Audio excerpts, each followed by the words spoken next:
नमस्कार दोस्तों, आज मैं आपको एक बहुत ही बड़ी कड़वी सच्चाई बताने वाला हूँ। इसीलिए मैं उम्मीद करता हूँ कि आपने आज अपने बहुत ही बड़े कीमती वक्त को Instagram, YouTube, Facebook, Snapchat, Twitter या फिर किसी और ऐप में यूं ही बिंदास वेस्ट कर दिया होगा। अगर नहीं किया तो थोड़ी देर बाद करोगे, और अगर आप इन दोनों कैटेगरी में से एक भी में नहीं आते तो मुझे पर्सनली आप पे बहुत प्राउड फील हो रहा है। पर अगर इन दोनों में से एक भी कैटेगरी में अगर आपका जवाब हाँ है और आप सच्चाई से मुंह नहीं फेरना चाहते और अपनी गलतियों को एक्सेप्ट करने को भी तैयार हो, तो ये वीडियो बिल्कुल आप ही के लिए है। तो आइए आज जानते हैं इस सोशल मीडिया की डार्क और ब्राइट साइड के बारे में भी, और साथ ही इसकी माया जाल से कैसे बच सके उसके बारे में भी।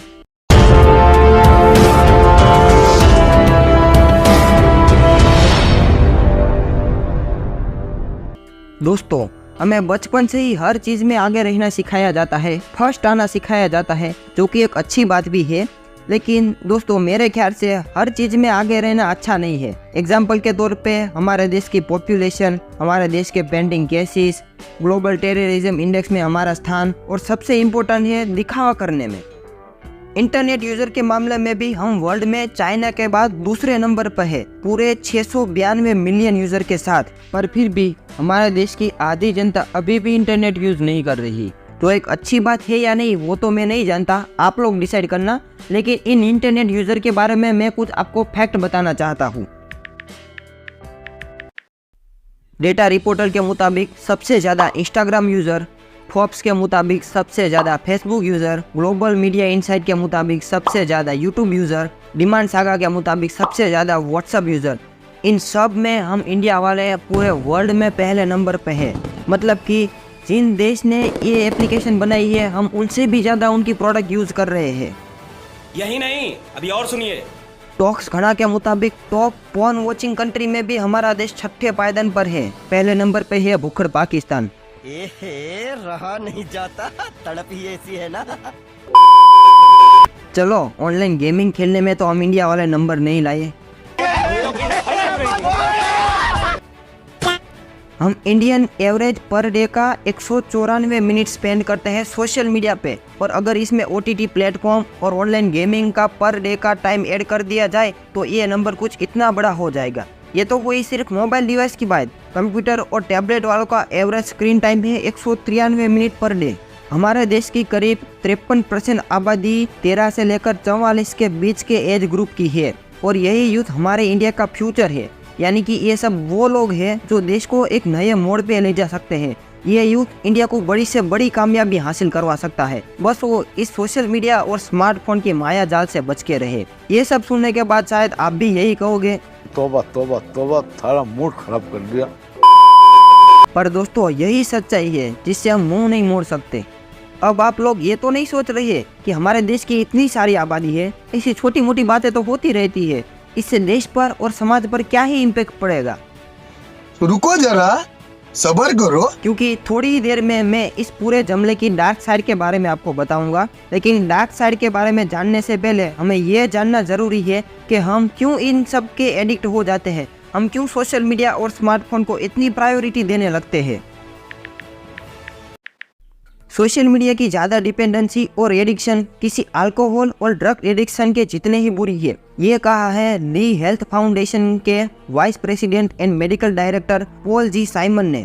हमें जब कभी भी किसी वजह से हैप्पीनेस फील होती है तो हमारा दिमाग डोपामिन नाम का एक तरीके का हार्मोन रिलीज करता है, जिससे हमें ये संदेशा मिलता है कि इस चीज़ से मुझे रिवॉर्ड मिला है, खुशी मिली है, तो मैं ये अब और भी करूँगा। डोपामिन के बारे में नहीं जानते हैं, चलिए कुछ एग्जाम्पल के जरिए आपको समझाने की कोशिश करता हूँ।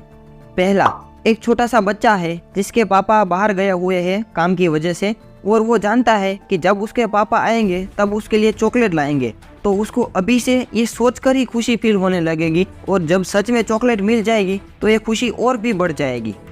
दूसरा, एक स्टूडेंट है जो कई महीनों तक अच्छी पढ़ाई करता है, रेगुलर कॉलेज जाता है, लैब में एक्सपेरिमेंट करता है, तब जाके वो एग्जाम में अच्छा स्कोर कर पाता है, और तब वो भी खुश हो जाता है।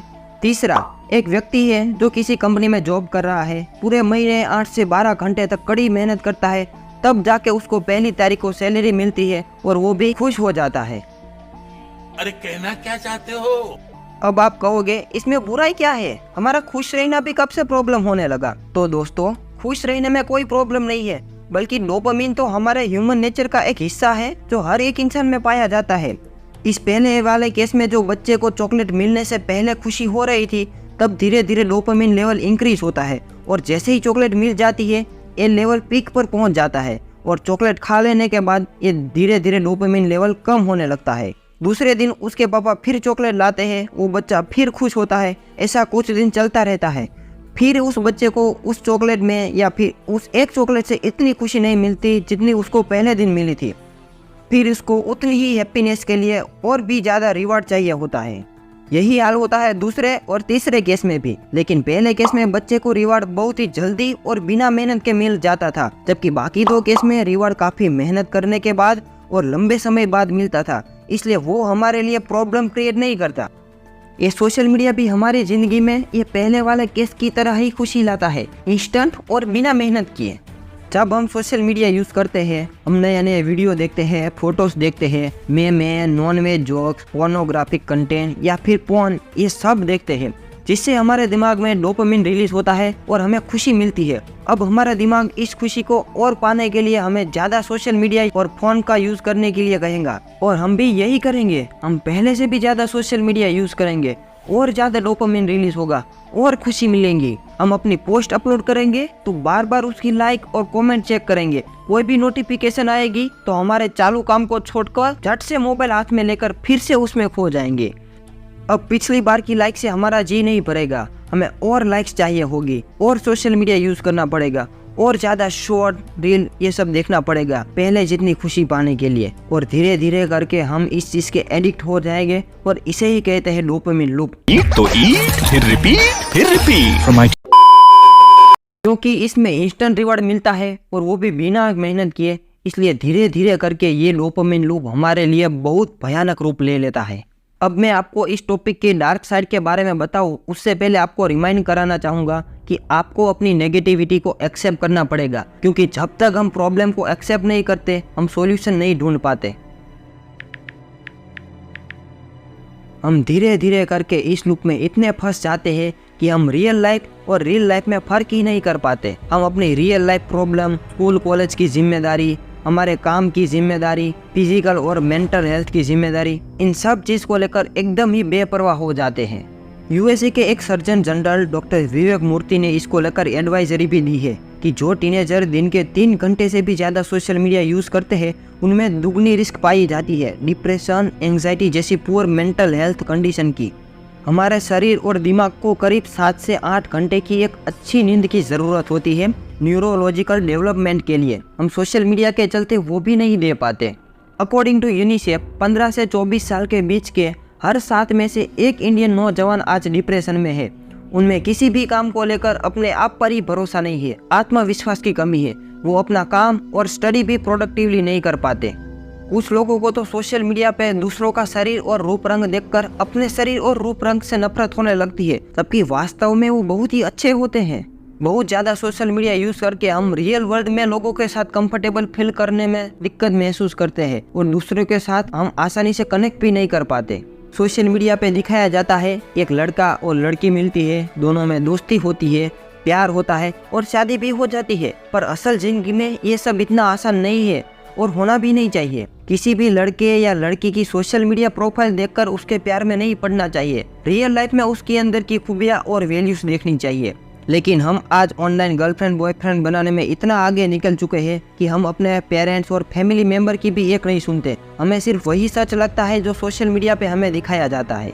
पबजी और फ्री फायर जैसी ऑनलाइन गेम खेलते वक्त जब कोई ओपोनेंट सामने आ जाए तो हम सच में डर जाते हैं, हड़बड़ा जाते हैं, और अगर मैच हार जाए तो इतना फ्रस्ट्रेशन होता है कि मानो सच में जंग हार गए हो, और कभी कभी तो नींद में भी चिल्लाते रहते हैं। अरे भाई मुझे रिवाइव करो, अरे भाई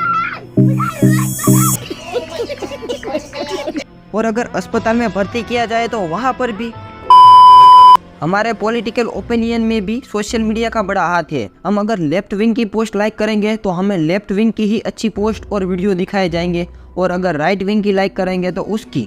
लेकिन हम कभी भी इन पॉलिटिशियन के पॉलिटिक्स को समझ नहीं पाएंगे। सोशल मीडिया पे साइबर बुलिंग बढ़ने से सुसाइड अटेम्प्ट्स में भी 8.7% की बढ़ोतरी हुई है।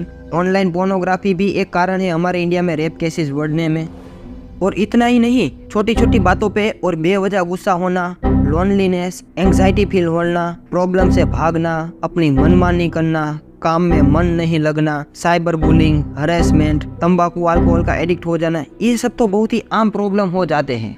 अब तक मैंने जो डार्क साइड बताई वो उन लोगों की थी जो एडल्ट है, समझदार है। अगर ये सोशल मीडिया का ओवरडोज इनकी ऐसी हालत कर सकता है तो जरा उन बच्चों के बारे में सोचो जिनको अभी तक ठीक से बोलना भी नहीं आया और जो स्कूल जाने की उम्र के भी नहीं हुए। हमारे पेरेंट्स बहुत ही मेहनत करते हैं अपनी फैमिली के लिए और अपने बच्चों के लिए। वो पूरा दिन भर काम करते हैं और जब थके हारे घर आते हैं तो उन्हें भी आराम की ज़रूरत होती है। इसलिए जब बच्चे रोते हैं, उन्हें परेशान करते हैं, किसी चीज़ को लेकर जिद करते हैं तो उन्हें तुरंत ही मोबाइल फ़ोन पकड़ा दिया जाता है और वो बच्चा भी तुरंत शांत हो जाता है। अब आप ये मत कहना कि जिस बच्चे को अभी समझ ही नहीं है उस पर फ़ोन का क्या ही खराब इम्पैक्ट पड़ेगा। अगर ऐसा है तो कभी उस बच्चे के हाथ से मोबाइल छीन कर देख लेना, पता चल जाएगा। देखा आपने लापरवाही का नतीजा है। हम हर रोज बच्चे को थोड़ा थोड़ा टाइम मोबाइल देकर उसको बचपन से ही हमसे भी ज्यादा बड़ा खतरनाक एडिक्ट बना रहे हैं। जिस बच्चे को अपने पेरेंट्स के साथ, फैमिली के साथ, अड़ोस पड़ोस के लोगों के साथ खेलते हुए सीखते हुए बड़ा होना था, वो अब मोबाइल देखकर बड़ा हो रहा है। वो बड़ा होकर दुनियादारी तो छोड़ो, अपनी फैमिली को भी ठीक से समझ नहीं सकेगा। ये सब सुनकर आपको यही लगेगा कि सोशल मीडिया कितनी बुरी चीज़ है, हमारी ज़िंदगी पर कितना बुरा इम्पैक्ट डालती है। पर दोस्तों, आज हम एक डिजिटल ज़माने में जी रहे हैं, इसलिए हमें ये एक्सेप्ट करना ही होगा कि हम सोशल मीडिया के साथ रहना तो पड़ेगा ही। इनफैक्ट आप ये वीडियो भी किसी सोशल मीडिया पर ही देख रहे हो, बस हमें सिर्फ उसकी ब्राइट साइड को जानकर उसका अच्छे से इस्तेमाल करना है और उसकी एडिक्शन की माया जाल से बचना है। और वैसे भी सोशल मीडिया कोई थेनोस जैसी अनहोनी तो है नहीं जिसे हम टाल ना सके। और लास्ट में तो थेनोस का भी गेम और हो ही गया था, तो फिर ये सोशल मीडिया किस खेत की मूली है। तो अब हम चलते हैं इस वीडियो के सबसे इम्पोर्टेंट हिस्से की ओर। सबसे पहले घबराना नहीं। सबसे पहला तो हम इसका एजुकेशन पर्पस के लिए इस्तेमाल कर सकते हैं।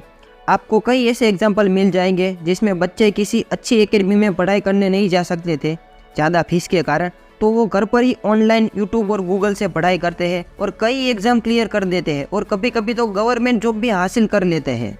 हम अपने बिजनेस को लेकर सोशल मीडिया पे उसकी एडवर्टाइजिंग और मार्केटिंग करके अपने कस्टमर को भी बूस्ट कर सकते हैं। और हाँ, हम हो सके तो ये दूसरे अच्छे इन्फ्लुएंसर से भी करवा सकते हैं। पर एडिटर, तू ये गरीब और छपरी सेलिब्रिटी क्यों दिखा रहा है जो पैसों के लिए लोगों की हेल्थ के बारे में एक बार भी सोचते नहीं है? चल रहने देते हैं, ऑडियंस खुद डिसाइड कर लेंगी अच्छे इन्फ्लुएंसर के बारे में। आप आज अपने कोई भी विचार, political opinion, information social media पे किसी भी दबाव के बिना शेयर कर सकते हो, अवेयरनेस फैला सकते हो। कोई गवर्नमेंट स्कीम हो या फिर कोई भी ऑनलाइन काम हो, आपको किसी भी एजेंट के पास जाने की ज़रूरत नहीं है। सिंपली यूट्यूब में जाकर ये सब आप खुद सीख सकते हो और खुद से ही अप्लाई भी कर सकते हो। फ्रीलांसर कर सकते हो, लोकल हो या इंटरनेशनल, कोई भी न्यूज़ चुटकियों में यूट्यूब पे देख सकते हो। हाँ, बस ये गोदी मीडिया से ज़रा बचकर रहना। आप शांतिपूर्ण प्रोटेस्ट के लिए ट्विटर पर हैशटैग का ट्रेंड भी चला सकते हो और सरकार तक आपकी बात डिजिटली भी पहुंचा सकते हो। और भी कई अच्छी ब्राइट साइड है इन आटू जाटू ऐप्स के, बस आपको सॉल्यूशन पे फोकस करने की ज़रूरत है। सबसे पहले तो इन ऐप्स की सारी नोटिफिकेशन ही बंद कर दो। आपको व्हाट्सएप पे वर्क रिलेटेड काम करना होता है, कोई डॉक्यूमेंट भेजना, जरूरी फोटो, इन्फॉर्मेशन वगैरह वगैरह, इसलिए सिर्फ व्हाट्सएप की नोटिफिकेशन ऑन रख सकते हो। आप इन सभी आटू जाटू ऐप के लिए कोई स्पेसिफिक टाइम फिक्स कर दो। हर एक लाइक और नोटिफिकेशन के लिए ऐप्स को बार बार मत खोला करो। आपके काम के बीच कोई नहीं आना चाहिए। इनफैक्ट अगर आप ऐसा शेड्यूल ऑलरेडी फॉलो कर ही रहे हो और मेरा वीडियो उस शेड्यूल के मुताबिक नहीं है तो इसे भी बंद कर दो। बाद में आपके शेड्यूल के हिसाब से देखना। और आगे से जब भी कोई पोस्ट अपलोड करो तो ज़्यादा लाइक्स और व्यूज की एक्सपेक्टेशन ही मत रखो। जिसको लाइक करना है करे, आपको कोई फर्क ही नहीं पड़ना चाहिए। और अगर आप बहुत ही ज़्यादा एडिक्ट हो चुके हो तो इन ऐप्स को अनइंस्टॉल ही कर दो। हफ्ते में सिर्फ एक बार इंस्टॉल करो और वो भी अपनी पोस्ट वगैरह रख के वापस अनइंस्टॉल कर दो। चीटिंग करता है तू, चीटिंग करता है तू। जो वक्त आप इन ऐप्स को देते थे उस वक्त किताबें पढ़ो। आपकी स्कूल कॉलेज की नहीं तो कोई और अच्छी किताब पढ़ो। उसमें भी जो भी अच्छी बात लगती है उसको नोट डाउन करो अपनी जिंदगी में उतारने की कोशिश करो, जिससे इन ऐप्स ने जो आपका दिमाग खोखला कर दिया था वो फिर से धीरे धीरे स्ट्रांग होने लगेगा। अपने काम को लेकर टारगेट बनाओ और उन्हें अचीव करने की कोशिश करो। कितने भी काम से थक कर आए हो, अपने बच्चों के लिए वक्त निकालो। मोबाइल को हटाकर खुद उनके साथ खेलो। थोड़े दिन वो मोबाइल के लिए रोएगा, जिद करेगा, लेकिन आपको ये समझना होगा कि आज जो मोबाइल उसको खुशी दे रहा है, कल जाके उसके लिए कितना बड़ा दुश्मन बन सकता है। सोशल मीडिया के फ्रेंड्स के बजाय अपने असली दोस्तों के साथ घुल मिल जाओ। दूर है तो फोन पे बात करो, पास है तो कभी मिलने चले जाओ। एक्सरसाइज करो, मेडिटेशन करो, म्यूजिक सुनो, नेचर के करीब जाओ। आपका दिमाग एकदम रिलैक्स फील करेगा, हैप्पी फील करेगा। इन सब चीज़ों को अपना डोपामिन बनाओ। बस दोस्तों, आज के लिए इतना ही। जाते जाते इतना ही कहूँगा कि अगर आपको ये वीडियो पसंद आया है तो लाइक कीजिए। अगर आपको लगता है कि आपका कोई फैमिली मेम्बर, दोस्त, पड़ोसी इस प्रॉब्लम से गुजर रहा है तो उसके साथ भी ये वीडियो शेयर कीजिए और उसकी हेल्प कीजिए। और अगर मेरी ये मेहनत आपको अच्छी लगी है तो चैनल को भी सब्सक्राइब कर सकते हो। और अगर आप पिंक व्हाट्सएप स्कैम से बचना चाहते हो तो ये वीडियो भी आप देख सकते हैं। तो चलिए दोस्तों, मिलते हैं किसी एक ऐसे ही रोमांचक और इन्फॉर्मेटिव वीडियो के साथ। तब तक के लिए be healthy and keep smiling. जय हिंद, वंदे मातरम।